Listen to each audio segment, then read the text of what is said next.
আসসালামু আলাইকুম ওয়া রাহমাতুল্লাহ। ভাই ও বোনেরা, আমরা সবাই দুনিয়ার হাজারো কাজে ব্যস্ত। আমাদের ছুটে চলা যেন থামার নয়। কিন্তু আজকের এই জনসমাবেশে আমি আপনাদের সেই কঠিন সত্যটি স্মরণ করিয়ে দিতে এসেছি, যা আমরা প্রায়শই ভুলে যাই। একদিন আমাদের সবাইকে এই দুনিয়া ছেড়ে চলে যেতে হবে। এই দুনিয়া ক্ষণস্থায়ী, আর সামনে আমাদের জন্য অপেক্ষা করছে এক অনন্ত জীবন। কুরআনের বাণী, দুনিয়ার মোহ ও আখিরাতের আহ্বান।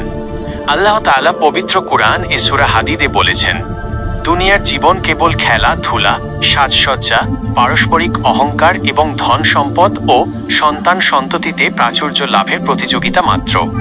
সূরা হাদীদ 57-20। তোমরা কি ভেবেছ যে দুনিয়ার পেছনে রাত দিন দৌড়াচ্ছ, একদিন তা সব ফেলে যেতে হবে? আমাদের বাড়ি গাড়ি, ব্যাংক ব্যালেন্স সবই এখানে পড়ে থাকবে, সাথে যাবে শুধু আমাদের আমল। 3 হাদিস, মৃত্যু স্মরণ ও গুনাহের বৃদ্ধি। রাসূল বলেছেন, মৃত্যুকে বেশি বেশি স্মরণ করো, কারণ এটা সব কামনা বাসনা ভেঙে দেয়।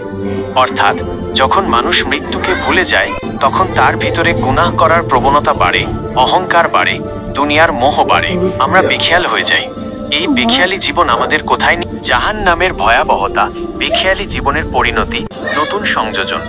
ভাইয়েরা, আমাদের বেখেয়ালি জীবন যদি তাওবা ছাড়া শেষ হয়ে যায়, তবে এর পরিণতি হবে অত্যন্ত ভয়াবহ। আল্লাহ তাআলা কুরআনে জাহান্নামের বর্ণনা দিয়েছেন, যেখানে রয়েছে আগুন, দুনিয়ার আগুনের চেয়ে 69 গুণ বেশি তীব্র।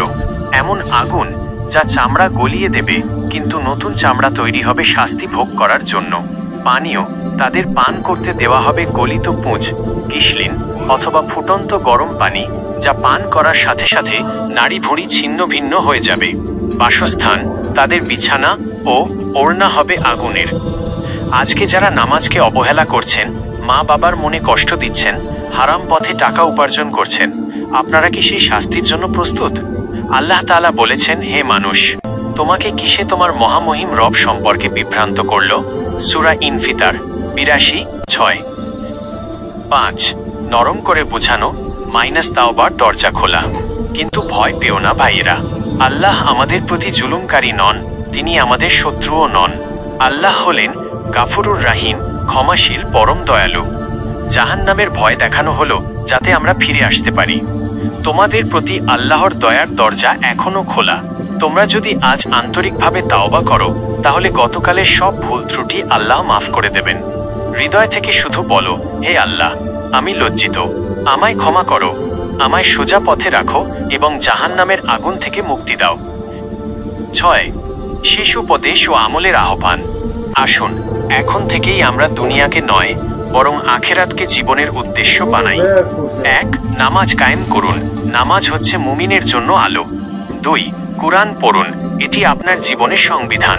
3 মা বাবাকে খুশি রাখুন, তাদের সন্তুষ্টিতে আল্লাহর সন্তুষ্টি। 4 দান সদকা করুন, আপনার সম্পদকে আখিরাতের জন্য চালান করুন। মনে রাখবেন, দুনিয়া যাবে, কিন্তু আখিরাত থাকবে চিরকাল। আখিরাতের জন্যই দৌড়ান। 7 সমাপ্তি দোয়া। আল্লাহ আমাদের হৃদয় নরম করে দিন, আমাদের সব গুনাহ মাফ করে দিন, দুনিয়ার মোহ থেকে বাঁচিয়ে দিন এবং জাহান্নাম থেকে মুক্তি দিয়ে জান্নাতুল ফিরদাউসের জন্য প্রস্তুত হওয়ার তৌফিক দিন। আমিন ইয়া রাব্বাল আলামিন।